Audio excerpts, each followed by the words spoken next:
Gusto mo maging call center agent kaso kinakabahan ka kasi nga wala kang experience or baka naman kakagraduate mo pa lang. Well, for today's video, nagbabalik Kuya Renny Boy para magbigay sa inyo ng 10 call center tips kung paano kayo makakapasa sa call center this 2024. Magpapalit na naman ng taon at ang dami na naman gustong mag-apply sa BPO pero hindi nila alam kung paano mag-uumpisa. Well, ganun pa rin, si Kuya Renny Boy sisiguraduhin natin na makakapasa kayo kaya i-ready nyo na yung mga ballpen at notebook ninyo para ilista at pag-aralan lahat ng mga ituturo ko sa inyo dahil sobrang makakatulong to. Make sure na matapos nyo itong video na to kasi mabuboost yung confidence ninyo at talagang tataas yung chance ninyo na makapasa kayo hanggang makuha ninyo yung job offer. Libo-libo na nakapasa sa YouTube channel ko at ang gusto ko mangyari, ikaw na ang susunod. Kaya tandaan mo, kung wala naniniwala sa'yo, si Kuya Renny Boy naniniwala ako na makakapasa ka. Kaya kung bago ka pa lang dito at gusto mo rin ng mga ganitong uri ng video, don't forget to like this video at syempre click ang subscribe button at yung notification bell para updated ka pa sa mga paparating ko pa mga video. Hindi ko na ito patatagalin. Alam ko na iinip ka na rin. By the way, shoutout nga pala sa nanalo ng 500 Gcash sa nakaraang video natin. Kung gusto mo rin manalo, comment lang sa baba kung gaano kapogi si Kuya Renny Boy. Without further ado, let's get started. Thank you for calling customer service.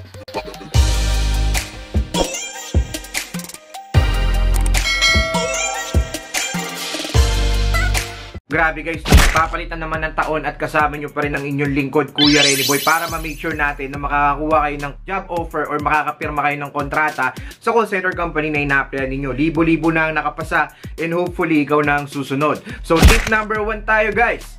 Sell yourself. Okay? Ibenta nyo yung sarili ninyo. Guys, pag mag-apply kayo sa call center, maligo kayo. Okay? Magpabango kayo. Dapat presentable kayo pag pupunta kayo sa mga call center company. Okay? Kasi tandaan ninyo, scientifically proven, ang mga interviewer, syempre, una talagang nakikita niyan is yung physical appearance mo. Huwag nagtamagbulaan dito. Ganyan karamihan ng mga interviewer. Pag nakita nila na mukha ka namang mabango, mukha ka namang matino, may chance ka na makapasa. Hindi dahil sa natitipuhan kanila, kundi parang nakikitaan kanila ng professionality. Okay? Kasi syempre makikita nila itong tao na to, desidido to. Talagang pinaghandaan niya yung interview, nakaayos, bagong ligo, nakapagsipilyo, hindi maamoy yung hininga. Walang problema. Tara, tuloy natin yung interview. Ibenta nyo rin yung sarili ninyo sa paraan na maipapakita ninyo yung mga skill set na meron kayo, mga work experience. Kung wala man, yung mga record ninyo nung nag-aaral kayo. Basta maipakita nyo lang yung mga talent, mga personality na meron kayo na mapapakinabangan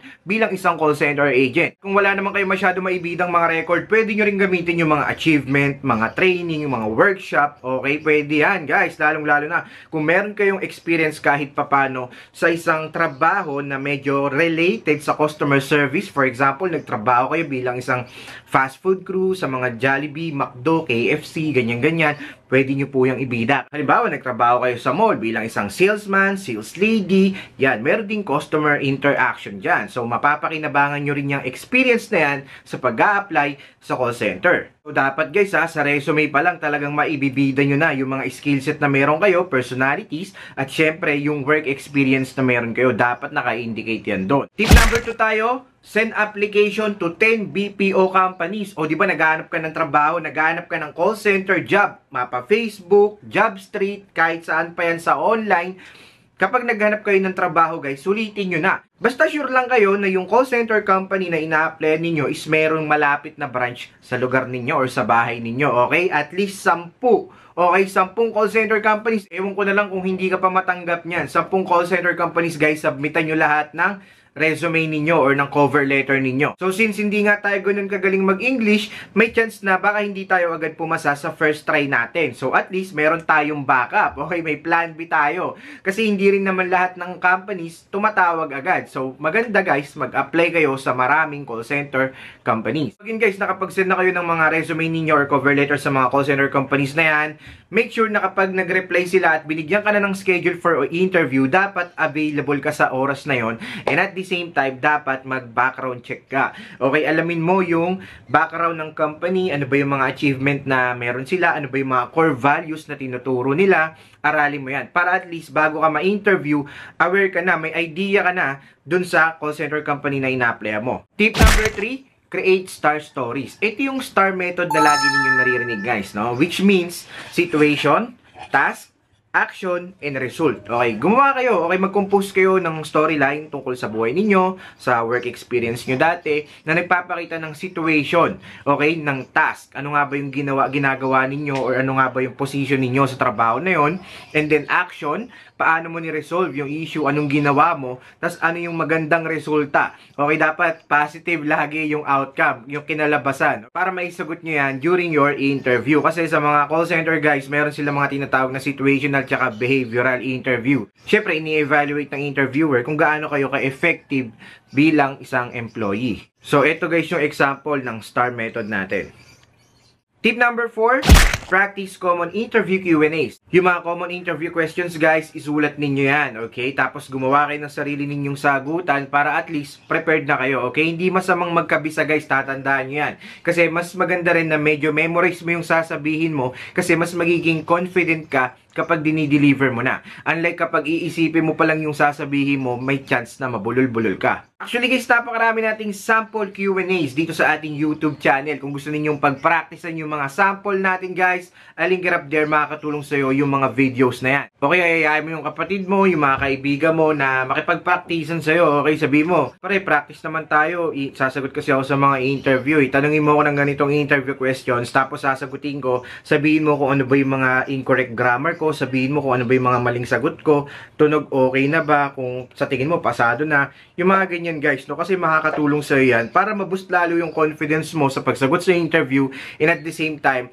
hindi na masyadong maglalak yung panga mo sa kaba. Okay, kasi napaghanda mo na, kumbaga nakapag-practice ka na habang nasa bahay pa lang. Tip number 5, practice basic English grammar. Okay guys, no, kailangan kahit papano, may alam tayo kahit papano sa English, okay? Hindi naman natin sinasabi na kailangan hindi ka marunong. Okay? Kailangan mo lang hindi magaling. Okay? Kasi yung hindi marunong talaga at all, mababa po talaga yung chance niya na makapasa sa BPO. Unlike kapag hindi ka naman masyadong marunong, pero nakakapag-English ka naman at nakakaintindi ka ng kausap mo na nag-i-English, yan po, may chance kang makapasa sa call center. So guys, mag-take kayo ng kahit ng mga basic grammar lesson. Sa YouTube, meron yan guys. Mag-check lang kayo ng mga website. Yan, para ma-improve kahit paano yung grammar kung kailan tayo gagamit ng is, are, mga past tense, ng mga future tense. Kailangan alam natin guys kung paano gamitin yung mga yan. Actually guys, meron din tayong playlist kung paano matuto mag-English. I'll link it up there, makakatulong sa inyo yan. Kahit basic grammar lang guys, hindi nyo kailangan maging magaling mag-English para makapasa sa BPO. Kasi kapag nakita naman kayo ng potential ng interviewer, tas talagang desidido kayo, nakita niya yung willingness ninyo na makapasa, bibigyan kayo ng chance niyan. So number 6 na tayo guys. Practice your typing skills. Guys, 2024 na, karamihan sa mga call center companies, inuuna nila yung mga assessment bago yung interview. So, kailangan mo pala talagang malampasan muna yung assessment nila na kadalasan, meron ding typing test. Okay, sa typing test guys, kadalasang requirement nila dyan is 30 words per minute, 35 words per minute pataas.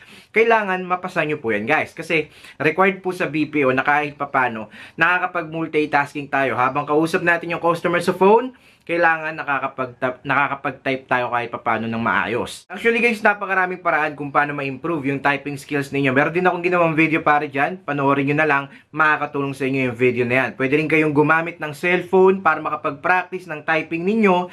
Meron na bibiling mga Bluetooth keyboard guys. So since nag-aral na kayo ng basic English grammar, may alam na kayo kahit papano sa mga is, are, was, were, tapos yung mga subject verb agreement, yan, mapapasa ninyo yung assessment sa call center, lalong-lalo na yung typing kung nagpa-practice din kayo sa bahay. So, alam ko rin na yung mga kaswabe ko, mabibilis mag-type yan. Comment down sa baba kung ilan na po yung words per minute ninyo at i-check natin kung qualified na yan. Tip number 7, learn from mistake. Okay guys, no, kapag nag-apply kayo sa BPO, syempre, di ba, may mga chance na bumagsak kayo, ganyan, sa una, sa pangalawang try. Learn from mistake lang guys, okay? Kumbaga parang ililista ninyo, saan ba ako nagkulang, saan ba ako nagkamali, bakit ba ako bumagsak. Isulat ninyo, tapos mag-focus kayo doon. Pag-aralan ninyo kung paano ba yung tamang sagutan dyan, para sa next na try ko, hindi na ako papalpak. For example, bumagsak ka sa typing. So, doon ka mag-focus. Learn from mistake lang guys. Mag-practice ka ng typing, pataasin mo yung words per minute mo. Halimbawa, bumagsak ka sa SWAR, sa Versant. Mag-practice ka lang sa mga yan guys. Actually, napakarami nating videos all about assessment sa mga Harvard, Moodle. Meron tayong mga playlist na ginawa dyan guys. Kung di nyo pa napapanood, makakatulong rin sa inyo yung playlist na yan. Tip number 8 tayo guys, avoid red flag answer. Okay guys, iwasan natin yung mga red flag answers. Yung sasabihin niyo, I'm planning to go back to school in the future, I'm planning to go to abroad. Yun yung mga red flag answers guys. Wag na wag nyo pong sasabihin yan. Avoid nyo rin guys yung mga storytelling, yung nagkikwento kayo ng masyadong mahaba, nawawalan na ng interest yung interviewer pag ganyan po. At lalong-lalo na guys yung mga paawa effect natin na may kwento tayo tungkol sa buhay natin, sa pamilya natin. Hindi po kasi yan yung mga gustong marinig ng interviewer. Tip number 9 natin guys, avoid speaking in vernacular. Wag na wag po kayo magtatagalog during your interview guys. Sobrang critical niyan. Baka yan pa yung maging dahilan ng pagbagsak ninyo. Kahit isang po, opo, pwede, hindi. Yung mga ganyan guys, wag na wag kayong magtatagalog. Paulit po, hindi ko nadinig. Yan, iwasan po natin yan. Call center kasi guys, since mga foreigner nga yung mga clients, so mahigpit po sila when it comes to English language. So kahit hindi tayo magaling mag-English, i-push natin yung sarili natin na magsalita tayo ng English throughout the interview. Buong duration ng pag-uusap ninyo kapag ini-interview kayo guys, wag na wag po kayong magtatagalog. Okay? Para hindi po kayo bumagsak at makatalon kayo sa next stage ng application ninyo hanggang masungkit ninyo yung job offer. Tip number 10 natin, last but not the least, practice basic call flow. Guys, kasi sa call center ngayon, nakakapagtaka no? Kahit wala kang experience, may mga mock call, kailangan kahit papano, alam mo kung paano makipag-communicate sa customer through phone. Hindi na kasi tayo pwedeng umatras since nag-apply na tayo dyan. Dapat talaga panindigan na natin. So, madali lang naman guys talaga yung basic call flow na yan. Kasi kadalasan may mga script naman na binibigay, may binibigay silang papel para makita mo kung paano yung magiging flow ninyo, okay, ng customer ninyo.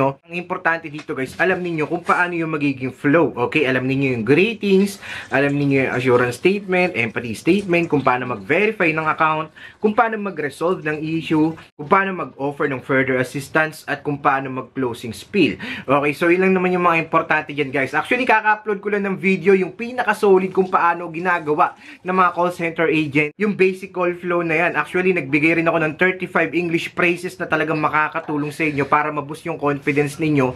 Panoorin itong video na to, sobrang solid nito guys. Kapag naaral nyo yun guys, feeling ninyo call center agent na rin kayo. So syempre, bonus tip na rin ni Kuya Renny Boy, always say yes dun sa checklist para this 2024 masigurado natin yung job offer ninyo at makakapirma kayo ng kontrata sa employer ninyo. Kapag sinabi natin say yes to checklist, wag muna tayo mag-iinarte guys. Pag sinabing are you willing to work in a graveyard shift, yes lang tayo dyan. Are you willing to work in a shifting schedule? Yes lang tayo ng yes, okay? Tsaka na tayo mag-demand pag meron na tayong call center experience. So yun, shoutout sa lahat ng mga nandito. Sana may natutunan ulit kayo kay Kuya Renny Boy. Kung may question kayo guys, kung meron kayo suggestion na content, comment lang sa baba. Gagawin ko yan sa next video natin. Before I end this video, shoutout and congratulations sa lahat ng graduates sa Bold Minds Academy. Kagabi lang sila gumraduate. Batch 27. Sa lahat ng mga gustong umabot sa Batch 28, 2 slot na lang yung natitira. Comment lang sa baba ng #scholar at isend ang screenshot ng comment ninyo sa ating Facebook page, Kuya Renny Boy Official. Pwede nyo na rin akong i-PM dyan directly para maisingit ko kayo sa next batch. Libo-libo na ang nakapasa at naging call center agent dahil sa ating Bold Minds Academy. Hopefully, ikaw na ang susunod. Marami kang matututunan. May mga mock call, mock interview. Talagang mabuboost yung English communication skills mo kasi meron tayong ESL. Magkakaroon ka pa ng certificate at meron ka pang job assistance guaranteed. Kaya ano pang inaantay nyo guys? Mag-enroll na kayo. Comment lang sa baba ng #scholar at i-PM nyo na ako ngayon sa aking Facebook page. And hopefully, matulad kayo sa mga to na pasado na sa BPO. Kaya kita-kits guys sa next batch ng Bold Minds Academy. Shoutout sa lahat na nagpapa-shoutout dyan. God bless us all.